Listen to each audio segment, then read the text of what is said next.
The integument, or the integumentary system, covers most of the surface of the body and consists of skin, nails, and subcutaneous tissues. The function of the integument is to protect the internal parts of the body, provide sensation, and help control body temperature. Topical dermatologic drugs are available in the form of cream, gel, liquid, lotion, mousse, ointment, and shampoo, and will treat different disorders of the integumentary system.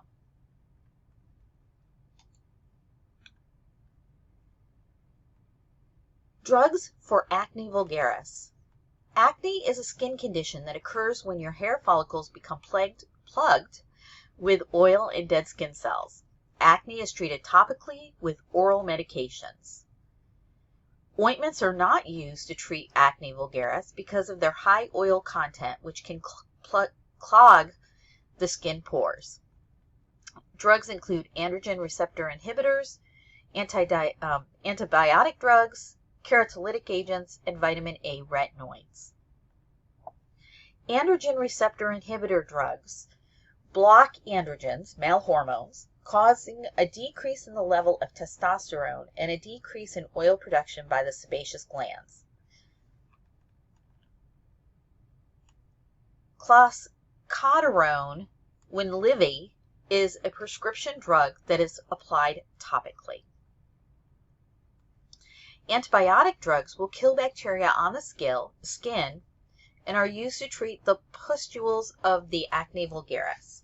These are prescription drugs that are applied topically. An example would be the drug clindamycin, which is known by the brand names of Cleocin T or Clinagel, or doxycycline, which is known by the brand names of Minocin or Solodine. Now, doxycycline would be an oral antibiotic drug. It will provide systemic treatment in cases of severe acne vulgaris. The antibiotic will travel through the blood to kill the bacteria in the deeper layers of the skin. Doxycycline would be administered orally. Keratolytic drugs remove the outer layer of dead skin cells and harden oil to cleanse the pores and treat acne vulgaris. Salicylic acid is available over the counter and is applied topically. Common brand names include Clearasil, Propa PH, and Stridex pads. Vitamin A retinoids are used to treat acne. Vitamin A is also known as retinoic acid. The vitamin A retinoid drugs are structurally similar to vitamin A and exert an effect like that of vitamin A. These drugs cause epidermal cells to multiply more rapidly, which forces out dried oil from the skin pores. These drugs also decrease the inflammation associated with acne vulgaris. These are prescription drugs that are applied topically, like the drug tretinoin, which is known as Retin A, and it's available as a cream form. There are oral vitamin A retinoid drugs that work systemically to treat severe cystic acne vulgaris. This drug causes epithelial cells to multiply more rapidly, which prevents clogged pores from becoming infected and forming cysts. Those drugs are used to treat severe acne, not common acne, and the prescription would be given orally. Acne rosacea is an adult form of acne, and it's characterized by blotchy redness of the face, dilated superficial blood vessels, and excessive amounts of oil. It is exacerbated by heat, stress, and skin irritation. Acne rosacea is treated topically with alpha-2 receptor agonist drugs and antibiotic drugs. Alpha-2 receptor agonist drugs stimulate the alpha receptors in the smooth muscle around the arteries in the face, in the skin of the face. This will result in vasoconstriction, which decreases facial redness. Brimidine is Mirvaso, and this is a prescription drug that is applied topically. Antibiotic drugs can be used also to treat acne rosacea. Topical application of antibiotic drugs can include doxycycline, minocycline, and metronidazole. Drugs used to treat psoriasis. Psoriasis is an autoimmune disorder that affects the skin. It can also cause things like arthritis, psoriatic arthritis, which we've talked about previously when we were talking about anti-inflammatory drugs. Drugs that we use to treat topically for psoriasis of the integumentary system include coal tar, corticosteroids, immunosuppressants, keratolytics, psoralen drugs, vitamin A retinoid drugs, and vitamin D analog drugs. Coal tar drugs used for psoriasis decrease the rate of epithelial cell production, correct abnormal keratinocytes, and cleanse away dead skin. This is the keratolytic effect. They also decrease itching, which is an antipyretic effect. Coal tar is available over the counter, and this is applied topically.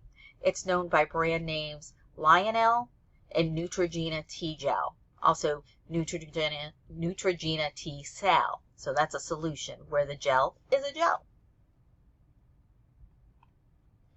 Corticosteroids are applied topically to decrease inflammation and itching associated with psoriasis.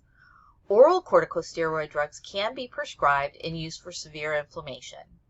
Corticosteroids will be discussed later in the chapter under the inflammation and itching of the skin.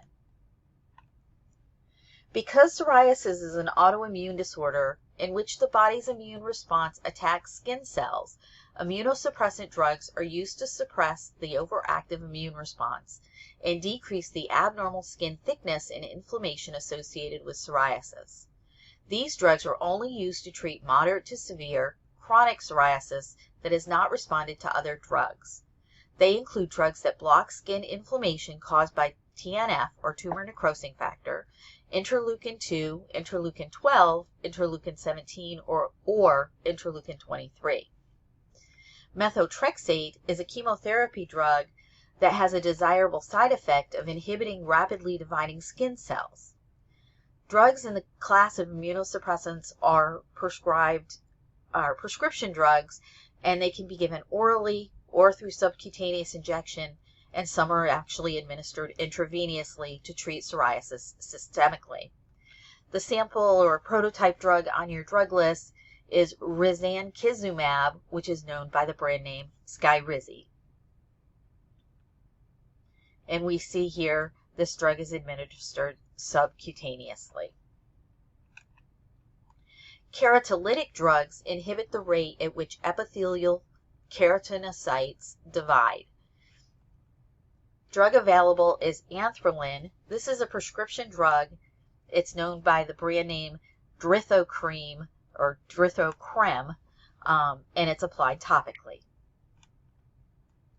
Severe psoriasis is treated with a psoralen drug in combination with ultraviolet light. The drug is taken orally, but when it reaches the skin, it bonds with the DNA in a skin cell, and then ultraviolet light radiation will activate the drug. This damages the cellular DNA and decreases the rate of cell division in the skin. This treatment is called photochemotherapy with PUVA, or psoralen ultraviolet wavelength A. The drug is methocillin, which is oxoralin ultra. So again, the drug is taken orally and needs activation with ultraviolet light. Vitamin A retinoid drugs normalize the production of epithelial cells to treat psoriasis. Tazarotene is Arzalo or Tazarac, and this prescription drug is applied topically. There are oral vitamin A retinoid drugs that act systemically to reach deeper layers of the skin to treat psoriasis that is severe and cannot be controlled with topical drugs. We see here with the Tazarac brand name, it comes in different dose forms. It comes as gel, and it also comes as a cream. Vitamin D analog drugs stimulate vitamin D receptors in the keratinocytes and slows the abnormal cell growth. This decreases the red scaly patches of psoriasis that are caused by abnormal keratinocytes. Levothyroxine is known by the brand name Dovanox, and this drug is applied topically and requires a prescription. Drugs used to treat inflammation and itching include antihistamine drugs and corticosteroid drugs. Drugs used to treat inflammation of the antihistamine classification. Antihistamines inhibit the release of histamine during an allergic response that can cause symptoms of inflammation, redness, and itching. These drugs are also known as antipyretic drugs. Most are available over the counter, some are by prescription, and many are applied topically. Benadryl is the most commonly known antihistamine drug. Its generic name is diphenhydramine, and it can be applied topically. This is available over the counter. Antihistamine drugs that are given orally and act systemically to treat itching anywhere in the body include the prescription drug hydroxyzine, which is known by the brand name Vistaril. Corticosteroid drugs mimic the action of cortisol, a hormone secreted by the cortex of the adrenal gland.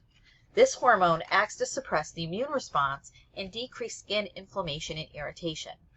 Topical corticosteroids are used to treat inflammation and itching caused by contact dermatitis, poison ivy, insect bites, psoriasis, seborrhea, eczema, and yeast or fungal infections. All of these are prescription drugs except for hydrocortisone, which is available as both an over-the-counter and a prescription strength. The one we see pictured here is a prescription strength. Actually, this could be available over the counter. I was looking at the concentration. It is applied topically. Hydrocortisone is sold by the brand name. Prescription might be Loicoid. It's a low potency corticosteroid. That's where the coid comes in. Oral or intravenous corticosteroids that have systemic effects are used to treat severe or widespread dermatitis, inflammation, allergic skin conditions, or itching. These drugs were discussed in Chapter 14, the endocrine system. As a reminder, your corticosteroid drugs, drug stem, Soane, Lone, Sonide, are common drug stems. Drugs for bacterial infections include antibiotics. So bacterial infections are treated with antibiotics.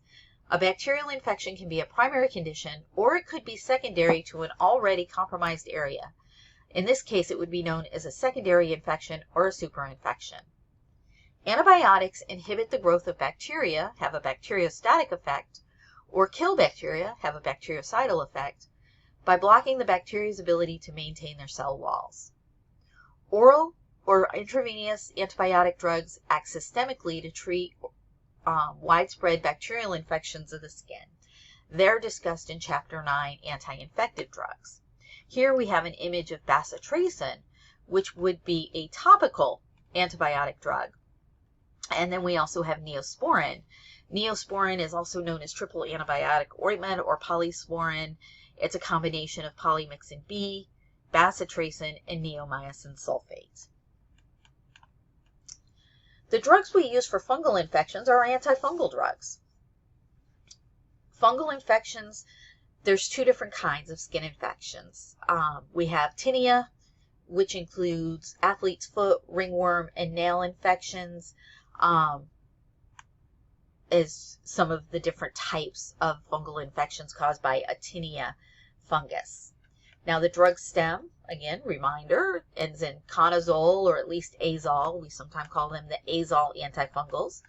Topical antifungal drugs are used to treat superficial fungal infections of the skin, like ringworm, athlete's foot, jock itch, and nail infections. Here is chlorotrimazole. We see that azole component. It's known by brand names Desinex, Lotrimin AF jock itch, and then we also have ketoconazole. There we have the conazole component, and Exdena Zolagel or Nizaril AD. Oral antifungal drugs are used to treat severe toenail infections caused by fungus, where the nail has become thickened, misshapen, and discolored. That condition is known as onychomycosis. Those drugs will act systemically through the blood to treat the nail infection. Drugs for viral infections of the skin. There are many different kinds of viral infections of the skin. They include herpes simplex type 1, which is known also commonly as cold sores, herpes simplex virus type 2, which are known as genital herpes, herpes varicella zoster, which can cause chickenpox and shingles, and human papillomavirus, which can cause common warts as well as sexually transmitted genital warts. Many of your antiviral drugs are going to have the drug stem of vir or clovir. Herpes simplex virus 1 or HSV1, commonly known as cold sores, involve face and mouth and are known, they manifest usually when somebody is coming down with a cold or their immune system is compromised, which is where it gets its name as a cold sore.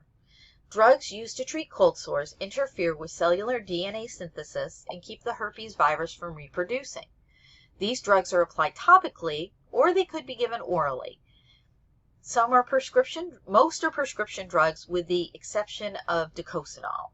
So let's look at a few of these. So acyclovir, and we've got that clovir there.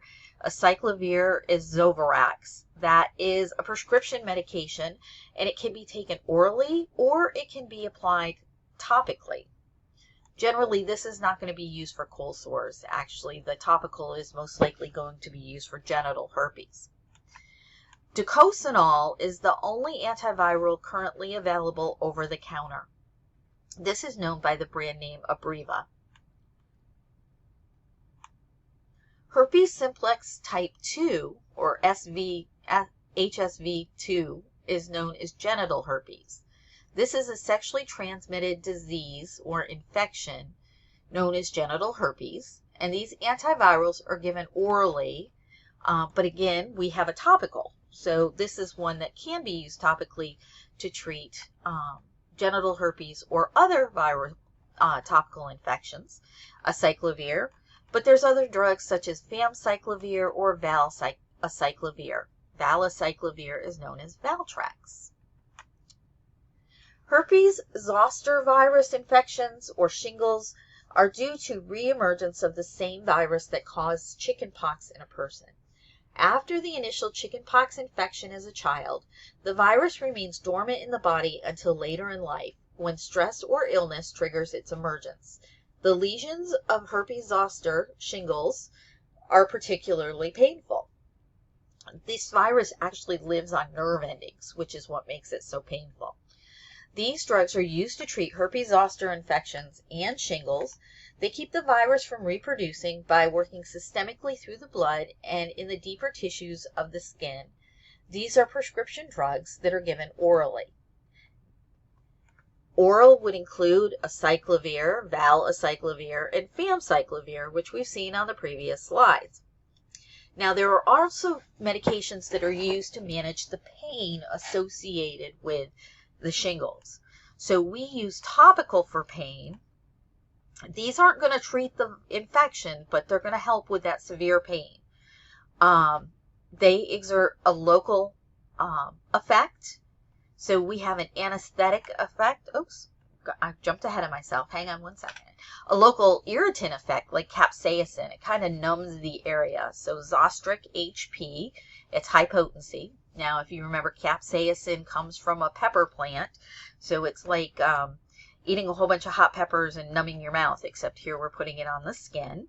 And then we also have an anesthetic drug. This is a local anesthetic. It ends in cane, lidocaine. And lidocaine comes in a patch form. Capsaicin is over the counter, and lidocaine requires a prescription. Now, there is a vaccine to prevent herpes shingles, or herpes zoster, and that's known as Shingrix. We talked about that in Appendix B.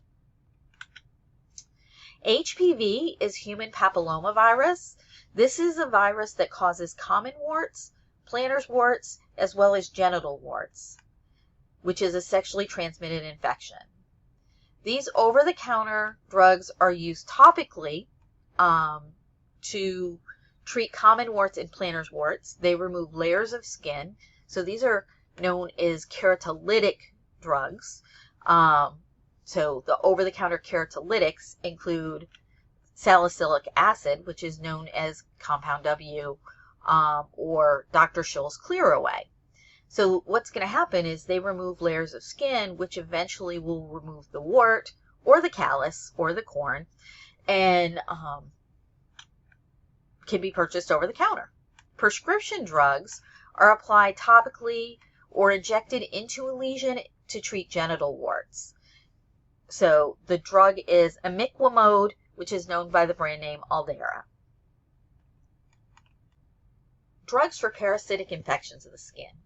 So the book first talks about scabies. So what is a scabie? A scabie is a skin infection caused by parasite mites that tunnel under the skin, lay their eggs, and cause itchy lesions. Scabies occur on the trunk, pubic area, and skin folds, but not usually on the scalp. Scabies is transmitted by contact with other infected persons or their clothing, furniture, sheets, and towels, or through by sexual intercourse. These topical preparations, prescription drugs, are used to treat scabies and kill the mites. But I'm going to talk about that in just a second, because lice. So pediculosis is a skin infection caused by the parasite lice and their eggs, which are known as nits, that are on the hairs on the scalp, body, and pubic area. Lice feed on human blood, and their bites cause severe itching. So something that scabies and lice have in common is they both cause itching. They do it through different means. Lice can be transmitted by contact with another infected person or their hairbrush, comb, hats, headphones, towels, clothing, furniture, carpets, close personal contact, or sexual intercourse. The topical preparations or prescriptions that we use to treat lice, we want one that's also going to treat their eggs, kill their eggs, and treat pediculosis. The same drug is used for both scabies and lice, so that's why I talked about it before talking about the drug. So the drug is permethrin, which is known as Elimite. It's got the eliminate the mite, or nix, like nix that idea. We're going to get rid of it. Now, these are applied topically.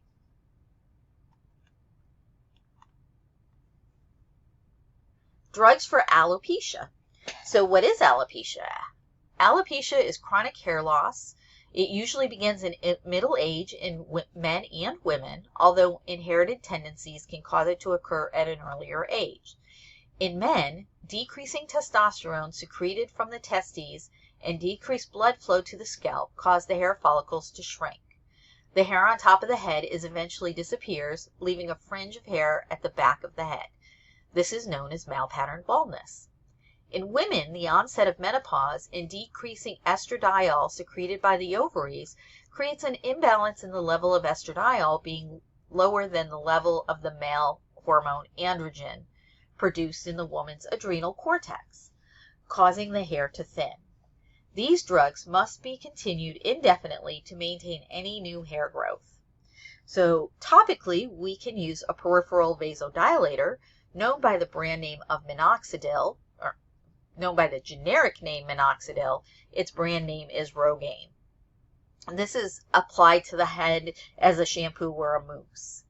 Now, minoxidil is also used for treating blood pressure as a peripheral vasodilator. Not in this formulation. That's the oral form. Men can also use 5-alpha reductase inhibitors, also known as androgen inhibitors, such as the drug finasteride, which is available by the brand name Propecia. Alopecia means without hair. Propecia helps grow hair. Now, finasteride we spoke about in the urinary system. This drug is also used to treat BPH in men. However, it is blocking male androgens, so women who are of childbearing age or are pregnant need to use caution and not be touching this. Drugs for skin wrinkles. So the drugs are used to treat skin wrinkles in the skin around the face, between the eyebrows and around the eyes, nose, and mouth. These include filler drugs, neuromuscular blocking drugs, and vitamin A retinoid drugs, which we talked about previously with acne. So starting with the filler drugs. Filler drugs are gels that are used to plump the skin and fill in wrinkles. These drugs are given by subdermal injection. And the example is hyaluronic acid, which is available by the brand names of Juvederm or Restylane. Neuromuscular blocking drugs contain a neurotoxin that inhibits acetylcholine and paralyzes the muscle. This relaxes nearby wrinkle lines between the eyebrow or around the eyes, nose, and mouth. These drugs are given by injection. It's an intramuscular injection. Onabotulinum toxin A, known as Botox or Botox Cosmetic, is the prototype drug. We also talked about these drugs when we talked about migraine headaches. Vitamin A retinoid drugs cause epidermal cells to multiply more rapidly, replacing damaged skin and fine wrinkles with smooth skin. These also are used effectively for that purpose of that rapidly reproducing to treat acne. The example is tretinoin, which is known by the brand name Renova, and this is applied topically. Requires a prescription.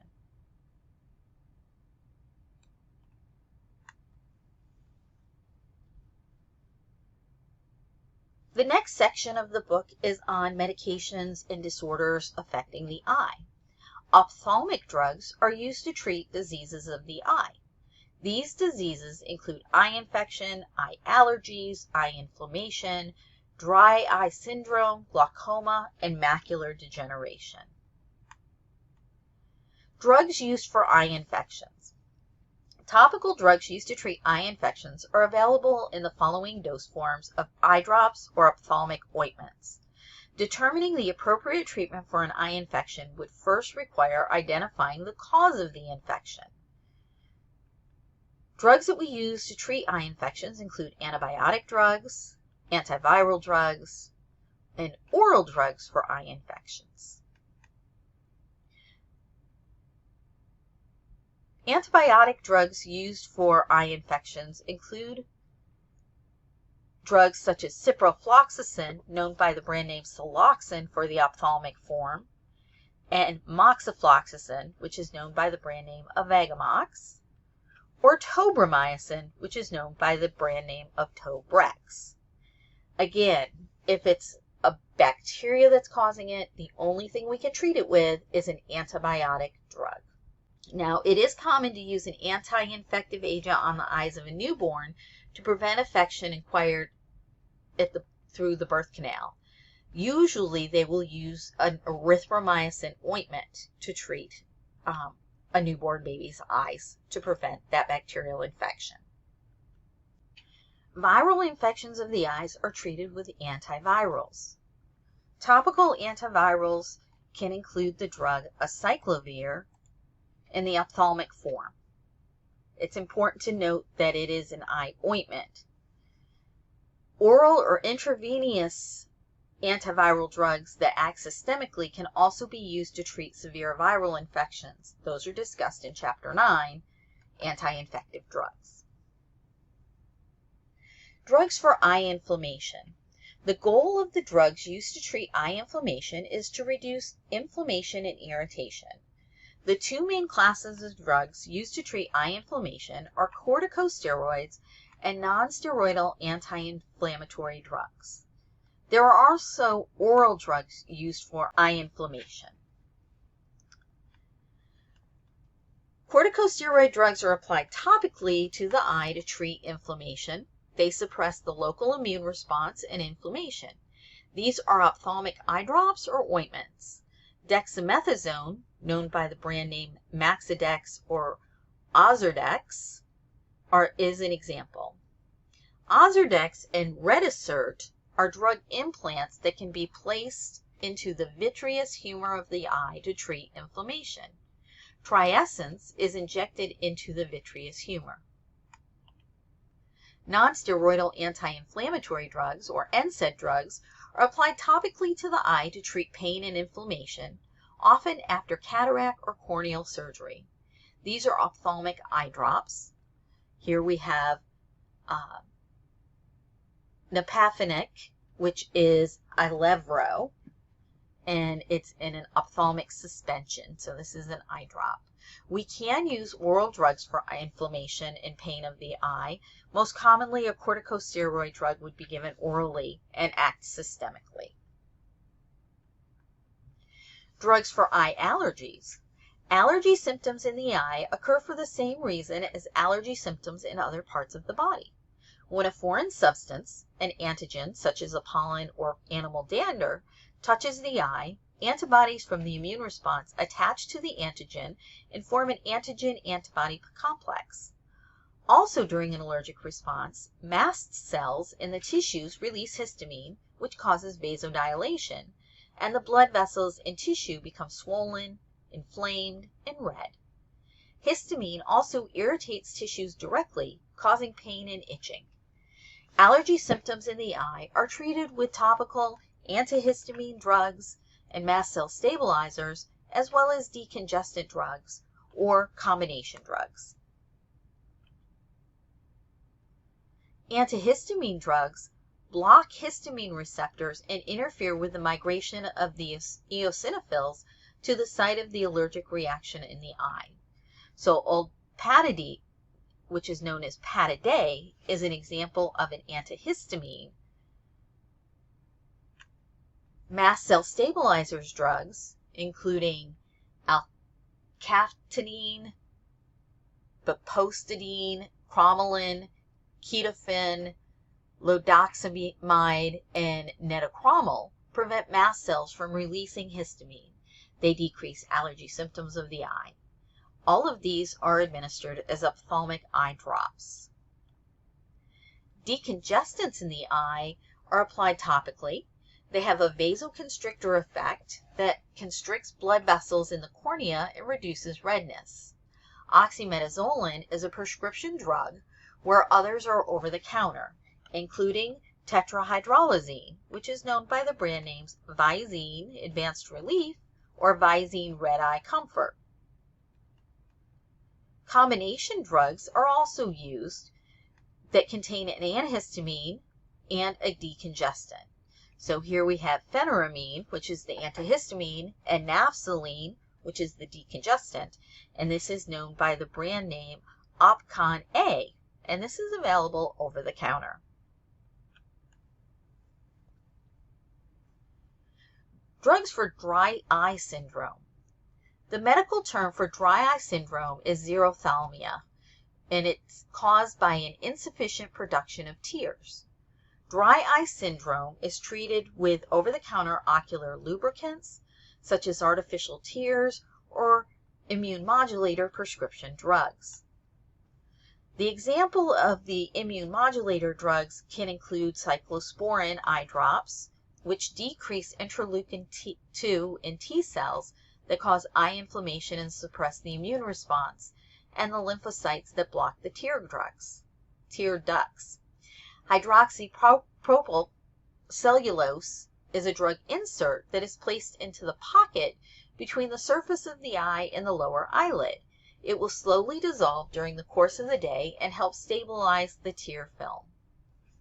An example of an immune modulator topical can include lifitegrast, which is known as Xiidra. Drugs used to treat glaucoma. Now, glaucoma is a condition where there is an increased intraocular pressure.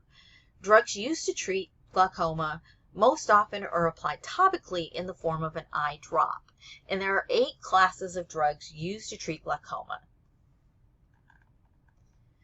Alpha-2 receptor agonists are used to treat glaucoma. They stimulate or cause, they're an agonist, they're a helper, alpha-2 adrenergic receptors in the anterior eye.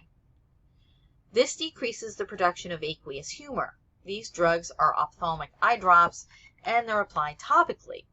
So brimonidine, which is known by the brand names Alphagen P or Lumify, are examples of alpha-2 receptor agonists. Your alpha-2 receptor agonists may have the drug stem of nadine. Beta blockers can be used to treat glaucoma because they inhibit the beta receptors in the anterior eye. This decreases the production of aqueous humor and decreases intraocular pressure. These drugs have no effect on pupil size, so they do not cause blurred vision or night blindness associated with some of the other glaucoma agents. These are ophthalmic eye drops and are applied topically. Betaxolol, which is known by the brand name Betoptic S, as well as Timolol, which is known as Betamol or Timoptic. And as a beta blocker, they have the same drug stem as those medications we use for hypertension, cardiovascular hypertension. This is hypertension of the eye, intraocular pressure. But they all have the same drug stem of OLOL. Carbonic anhydrase inhibitors are technically diuretics, so they're going to help decrease fluid. So they block the enzyme carbonic anhydrase, which is active in the production of the aqueous humor. So less aqueous humor is produced, and with that, the intraocular pressure will be decreased. Acetazolamide and methazolamide are given orally and will act systemically, but brinzolamide and durzolamide are ophthalmic eye drops and are applied topically. So durzolamide, this is the first one, is the picture from your textbook, and then an image of Trusoft, which is the brand name product. Your carbonic anhydrase inhibitors have a drug stem of zolamide. Cholinesterase inhibitors block the enzyme cholinesterase, which would break down or destroy acetylcholine. This allows more acetylcholine to remain to continue to cause pupils to constrict and open the angle between the iris and the trabecular network. This increases the outflow of aqueous humor through the trabecular network and lowers the intraocular pressure. This drug is an ophthalmic eye drop and it's applied topically. It's known as ecothiopate iodide, known by the brand name phospholine iodide. Glucosinide drugs decrease the outflow of aqueous humor to decrease the intraocular pressure. We're not 100% knowing what the mechanism of action is. We know that it's outcome. This drug is an ophthalmic eye drop and it's applied topically, and it's known as uniprostone. Miotic drugs used for glaucoma have the same effect as acetylcholine, a neurotransmitter for the parasympathetic division of the nervous system. Acetylcholine causes the pupil to constrict, and a miotic drug causes the pupil to constrict, which is known as miosis. This opens the angle between the iris and the trabecular network, increases the outflow of aqueous humor through that trabecular network, and decreases intraocular pressure. These were the first drugs to be developed to be treated for glaucoma. These are ophthalmic eye drops and are applied topically, and the prototype drug is pilocarpine, which is known as isopdocarpine. Prostaglandin analog drugs are synthetic prostaglandins that stimulate prostaglandin receptors to increase the outflow of the aqueous humor through an alternate pathway, the smaller uveicular tract, as well as through the larger trabecular meshwork to decrease intraocular pressure. Prostaglandin analogs are often the first drugs prescribed for patients with glaucoma. These drugs are ophthalmic eye drops that are applied topically, except for Driurist, which is a tiny rod inserted by a needle into the anterior chamber of the eye. The intraocular implant releases the drug bimatoprost continually for 1 year. So the drugs that we're going to on your drug list include latanoprost, which is known by the brand name Xalatin or Zelprost. Thing to note about your prostaglandins, these are going to be kept in a refrigerator. And travoprost, which is known as Travatin Z. Now, another interesting thing about these prostaglandins, latanoprost and bimatoprost specifically, is they can change a light color eye, like a blue or green eye, into brown eyes, and that becomes a permanent change. Now, we also found that bimatoprost can cause hair to grow. So when people were using the eye drops, they noticed that their eyelashes were getting thicker and longer and darker. So they made this drug available by the trade name of Latisse, and it's kind of like it's put on like a mascara. It's brushed on the eyelashes.